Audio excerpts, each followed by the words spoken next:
내년도 정부 예산안에 대대적인 칼질에 나서면서 정부 원안에서 4조 원가량을 줄인 사상 초유의 감액안을 내놨는데 법정 시한인 오늘 본회의에서 처리될 걸로 보입니다. 박찬대 원내대표와 추경호 원내대표 목소리 차례로 듣고 와서 짚어보겠습니다. 부득이하게 법정 시한인 내일 본회의에 감액 예산안을 상정하기로 하였습니다.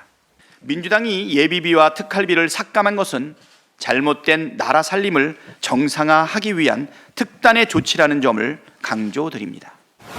민주당 아버지 이재명 대표의 지시에 따른 날치기 통과로 헌정사상 유례없는 마카파식 행패입니다. 자, 야당 단독으로 제출한 감액 예산안 사상 처음 있는 일입니다. 정부 원안에서 4조 1천억 원을 삭감했습니다. 수정안의 핵심은 검찰 특활비와 특경비 전액 삭감인데요. 자, 지금 보시는 대로 이렇습니다. 정부가 원안은 677조 4조 원, 그러나 민주당이 4조 1천억 원을 감액했고 오늘 본회의에서 처리할 예정입니다. 검찰 수사 관련해서는 특정 업무 경비 약 507억 원, 그리고 특활비 약 80억 원 등 포함해서 총 587억 원을 삭감하는 안을 올렸고, 그리고 대통령실 특활비 82억 5천억 원, 감사원 관련 특활비도 70억 원 정도가 포함이 되어 있는 것 같습니다. 국민의힘에서는 이걸 이재명 방탄 예산 삭감이라고 이야기하고 있습니다. 이 부분에 동의하십니까? 어떻습니까? 사실 저게 다 이재명 대표의 수사 또는 감사, 네. 감사원 경우에 뭐 이런 거와 연관이 있습니다. 아마 그래서 국민의힘은 이재명 방탄 예산 뭐 이렇게 얘기를 하고 있는 거죠. 네. 그럴 수밖에 없는 게 이게 또 이제 그 감사원장 탄핵, 뭐 또 이재명 대표를 수사한 검사들에 대한 탄핵, 뭐 이런 거하고 연결지어 보면 네. 결국은 이재명 대표에 맞서려고 하는 여러 가지의 그 행정부의 그 견제 장치, 네. 이런 것들을 다 무력화하겠다는 얘기거든요. 그래서 저는 뭐 이재명 방탄이라는 게 여러 가지 의미를 종합적으로 한 단어로 딱 하면 뭐 그거는 맞는 얘기라고 봅니다. 결국 그 이재명 대표한테 대항하려는 행정부의 여러 기관의 특활비나 특정 업무 경비나 이런 것들은 대폭 삭감을 하고, 네. 그리고 이제 윤석열 표 이른바 예산, 그게 네. 이제 뭐 대왕고래 프로젝트 같은 거, 뭐 이런 것도 대부분 다 삭감하지 않았습니까? 네. 그렇게 본다면 이제 그 행정부의 입법부에 대한 견제 기능, 이 부분에 대한 그 무력화를 시도하고 있는 거다, 이렇게 보이는데, 네. 자, 그럼 이제 문제는 이렇게 하는 것이, 그러면 이재명 대표는 끝까지 이렇게 밀어붙일 수 있을까? 왜냐하면 삭감은 가능하지만 증액은 못 하잖아요. 네. 그렇게 되면 또 이재명 표 예산이라고 하는 거, 아마 그 부분도 또 희생을 감수해야 되기 때문에 민주당이 과연 그럴 수 있을까? 그래서 조금 더 두고 봐야 된다, 저는 이렇게 말씀드리겠습니다. 지금 말씀 주신 것처럼 그 예산 편성권, 정부의 예산 편성권을 무력화하는 방안이고 헌정사상 최초의 감액만 반영된 예산안이다. 지금 이런 비판들이 나오는 건데, 지금 감액 예산안에 더해서 각 의원대별로 또 지역구 예산이 있을 거잖아요. 지역구 예산도 결국에는 그러면 증액을 못 한다는 상황이거든요. 네, 그렇게 되는 거죠. 예, 그래서 네. 민주당 내부에서도 좀 불만 소리가 나오는 걸로 알고 있는데, 김 의원님 불만은 어떻게 있지만 전체 대의에 네. 동의하는 그런 분위기죠. 예. 그러니까 원래 이 예산이라는 것은 정부가 야당에게 사정을 해야 되는 겁니다. 네. 그래서 대통령이 국회 나와서 시정연설을 통해서 정책 우선순위, 그리고 이 예산이 통과되게끔 꼭 부탁한다, 이런 걸 해명하는 거 아니겠습니까? 네. 아시다시피 올해 시정연설 불참했습니다. 저는 이번 예산 감액안의 원인은 윤석열 정부가 자초한 거다, 그런 생각을 합니다. 저희도 이제 국회에서 여당도 해보고 야당도 해봤는데요. 기본적으로 예산은 정부가 와서 빕니다. 네. 예, 우리가 편성한 예산대로 통과를 시켜 주십시오라고 빌고요. 그다음 국회에서 야 이거는 안 맞으니 감액하고, 그 감액한 부분을 증액을 하는 겁니다. 근데 네. 증액을 할 때 정부 동의를 얻어내거든요. 그러면서 여야가 상생하고 협치하는 거죠. 네. 근데 지금 기본적으로 대통령이 시정연설에 불참함으로 인해서 정부가 대통령 눈치를 보면서 전체적인 부처가 불성실하게 답변을 해요. 그러니까 예를 들어서 특활비도 네. 대통령 경호처는 그대로 통과됐습니다. 네. 설명을 했기 때문에. 근데 대통령 나머지 부서는 설명이 부족했고, 검찰도 마찬가지고 경찰도 마찬가지고. 그래서 이 특활비를 전부 다 삭감한 게 아니고 정부가 설명을 제대로 한 부분은 인정을 네. 해주고, 정부가 설명을 하지 않고 그냥 쌈짓돈 쓰듯이 관행적으로 썼던 부처에 대해서는 삭감을 한 거거든요. 그래서 내용을 잘 뜯어보면 이것이 그리고 정부가 주장한 민생 예산은 다 통과시켰습니다. 네. 예, 정액하자고 합의한 것을 못한 것이지 정부가 제출한 민생 예산 삭감한 거 이론도 없습니다. 그래서 이번 이 예산에 대해서는 근본적으로 윤석열 대통령께서 시정연설에 불참함으로써 빚어진 창극이다. 알겠습니다. 자, 일단 지금 김병호 의원 설명은 정부가 자초한 것이다. 그러니까 시정연설에 대통령이 참석하지 않았고 그 이후로 여러 가지 정부의 예산안에 대해서 의원들에게 설명이 좀 부족했다. 그렇기 때문에 이런 결과가 나왔다라고 설명을 하고 있는데 한동훈 대표는 거세게 비판을 하고 있습니다. 목소리 들어보시죠. 더불어민주당이 삭감해버린 그 예산에는 1조 원의 재해 대책 예비비도 포함되어 있어요. 그리고 이런 곳에 지원하기 위해서는 신속하게 지원돼야 되잖아요. 그러지 않으면 추경을 또 해야 되고 그러다 보면 늦어집니다. 오기 부리지 말고 오로지 여기 계시는 이런 우리 국민들의 마음만 생각하자라는 제안을 드립니다. 예, 구자룡 변호사님, 지금 김 의원님 말씀으로는 민생 예산, 정부가 요청한 민생 예산 대부분은 이제 포함이 됐다, 감액하지 않았다 이런 주장 말씀하셨는데 지금 한동훈 대표 얘기하는 건 예비비 삭감을 얘기하고 있는 거거든요. 이른바 재난재해 대응을 해야 되는 예비비조차도 절반가량 삭감한 것은 민생 대응을 제대로 하지 않겠다라는 취지다 이런 비판인 것 같은데 그렇죠. 어떻습니까? 당연히 저게 민생을 위해서 필요한 건데 반영이 안 돼 있고 나중에 추경을 얘기할 것 같으면 지금 당장 이재명 대표도 증액에 대한 가능성을 얘기하잖아요.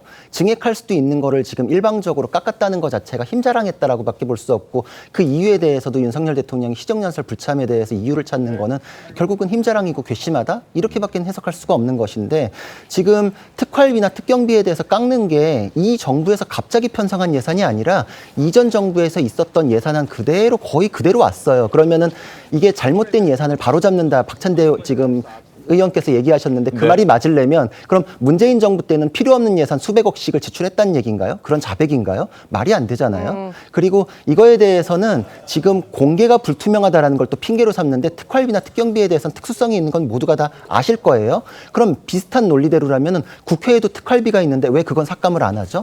그건 그대로 편성했어요, 이번에. 네. 근데 국회에선 공개하나요? 안 합니다. 네. 국회에서도 공개를 안 했기 때문에 소송까지 있었고 대법원까지 가는 동안에 국회에서는 의정활동을 위축시킬 우려가 있으므로 절대 공개 못한다고 했었어요. 이번에도 마찬가지인데 그거는 그대로 편성한 거는 국회가 결국 이제 힘자랑을 하면서 민생까지도 외면했다라고밖에 볼 수 없는 것인데 이거에 대해서는 결국은 수사기관에 대해서만 깎는다는 게 명확하게 확인됐기 때문에 네. 이재명 방탄용 감액이다.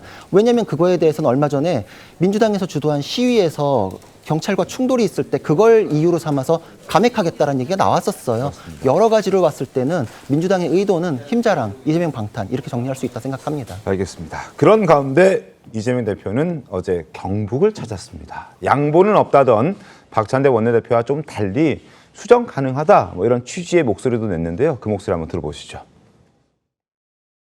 정부에서 일방적으로 그 쓸데없는 특활비니 뭐니 이런 거만 잔뜩 넣어놓으니까 이제 삭감을 하나 안에 통과된 거고 정부에서 수정안을 내면 저희하고 협의해가지고 하면 됩니다. 이 지역화폐는 제가 만든 것이기도 하고 저희가 가장 주력하고 있는 증력 예산 중에 하나가 지역화폐 예산입니다. 최대한 저희가 늘려보도록 하고요. 네, 지금 다 감액하겠다는 예산안인데 이 가운데 수정 가능하다 이재명 대표가 얘기하고 그 수정 가능한 증액 가능한 항목으로 이재명 대표 공약이라고 할 수 있는 지역화폐 예산을 거론했단 말이죠. 이 상황은 그러니까 이렇게 보시면 돼요. 예. 아까 뭐 말씀하시기를 사실 예산안이라는 것은 정부가 국회에 비는 거다 이렇게 얘기하는데 네. 저는 그렇게 생각 안 합니다. 협의하는 거죠. 왜 그러냐면 국회가 가지고 있는 권한은 깎을 수 있는 권한밖에 없어요. 그러면 만약에 증액을 진짜 이재명표 예산이라고 하는 지역화폐 예산 같은 거를 새롭게 만들려면 결국은 국회가 정부한테 빌어야 되는 거예요. 네. 그러니까 서로 협의하는 거라는 거죠. 정부는 정부 나름대로 증액하려면 우리한테 와서 설명을 해. 이렇게 네. 얘기하는 거고 예. 국회는 이거 안 깎이려면 우리한테 와서 정부가 설명을 해야 돼. 이렇게 되기 때문에 서로 상대에 대한 권한, 견제 기능을 가지고 있는 겁니다. 그렇기 때문에 어느 일방의 요구에 의해서 이렇게 되는 게 아니고 지금 이재명 대표 얘기했잖아요. 본인이 얘기했듯이 지역화폐를 화폐 예산을 늘리려면 네. 그러면 정부가 동의를 해줘야 되거든요. 지금 이런 상황이라면 정부가 동의해 주겠어요? 안 해주죠. 그렇게 되면 결국 이제 자 그러면 우리가 동의해 줄 테니까 뭐 예를 들어서 뭐 검찰의 뭐 특활비나 특경비나 이게 수사가 좀 가능하도록 해달라 하면은 협상을 안 할 수가 없어요. 네. 그러니까 오늘 그 본회의에서 뭐 저 예산을 처리하더라도 네. 이거 집행은 내년 1월 1일이잖아요. 네. 그러니까 시간이 좀 있다는 차원에서 지금 양쪽이 치킨 게임을 벌이고 있는 겁니다. 기싸움을 벌이고 있는 겁니다. 네, 아까 그 예비비 관련 얘기가 나왔는데요. 예비비가 사실 작년에 4.6조 원이 배정이 됐는데 1조 3천억만 지출이 됐습니다. 그러니까 집행률이 아주 낮은 거예요. 그런데 올해 또 2천억을 늘려서 4조 8천억을 편성을 해온 거예요. 네. 그래서 우리가 이거는 너무 과도하다. 그래서 삭감을 시킨 거고요. 재해 관련된 부분은 당연히 우리가 해야 되죠. 그런데 예비비를 삭감하더라도 국고 채무 부담 행위라는 게 있습니다. 다시 말해서 예비비를 넘어서는 범위에서의 재해 예방 관련된 돈은 쓸 수 있게끔 또 돼 있습니다. 그리고 국회 특활비 말씀하셨는데요. 제가 이제 국회의원 해봐서 알잖아요. 이미 2017년에 국회는 90% 특활비를 삭감했습니다. 이미 2017년에. 그런데 정부 조직은 거의 삭감을 안 한 거예요. 그래서 그 내려오는 과정이 있거든요. 그래서 국회가 자기들 거는 삭감 안 하고 왜 다른 검찰, 경찰을 삭감했냐, 그거는 그 과거 역사를 알아보시면 그건 사실이 아니고 이미 90% 삭감한 상태에서 내려오고 있다. 이런 말씀드립니다. 그러니까 삭감한 상태에서 온 거를 이번에도 반영을 하셨잖아요. 문재인 정부 때 반영했던 걸 왜 이번에 갑자기 깎냐 이거죠. 소명을 못 하니까. 소명을 못 하는 건 마찬가지 아닙니까? 아니, 공수처에서 그래서 말씀드렸잖아요. 네. 대통령 경호처는 소명을 했어요. 100% 인정했습니다. 예. 알겠습니다. 국회의원들은 왜 소명 안 하죠? 소명하고 있습니다. 아니 국회의원들은 자기들이 소명했고 자기들이 맞다 이렇게 주장하고 있는 거잖아요. 그거 다 검증해야죠. 국회의원들이 특수활동을 뭐 합니까? 저희들 정치부 기자 그렇게 오래 했습니다만 우리 국회의원들이 국회의원들은 일반 활동은 많이 특활비 하지만 없습니다. 특수활동은 하지 않습니다. 네. 국회의원들이 받는 특활비는 없고요. 국회 사무처에서 쓰고 있습니다. 알겠습니다. 자, 여당에서는 이런 목소리도 나오고 있습니다. 민주당이 왜 초유의 예산안 갑질에 나선 건지 조금 흥미롭다라고 평가할 수 있는 분석이 나왔는데 목소리 한번 들어보겠습니다. 좀 다른 속내가 있다고 보시는 거예요, 혹시? 뭐 그렇다고 봐야 되겠죠. 뭐 지난 주말 집회에서 김민석 민주당 최고위원이 6개월 안에 다 끝장내자. 네. 그러니까 예산을 통해서 국정을 마비시켜서 윤석열 정부가 제대로 작동 안 하게 되면 사회 혼란이 더 가중돼서 뭐 그런 6개월 안에 끝장내는데 도움이 되지 않을까. 이런 계산을 하지 않았다면 이런 무책임한 예산 삭감은 사실상 그 생각하기조차 힘든 거죠.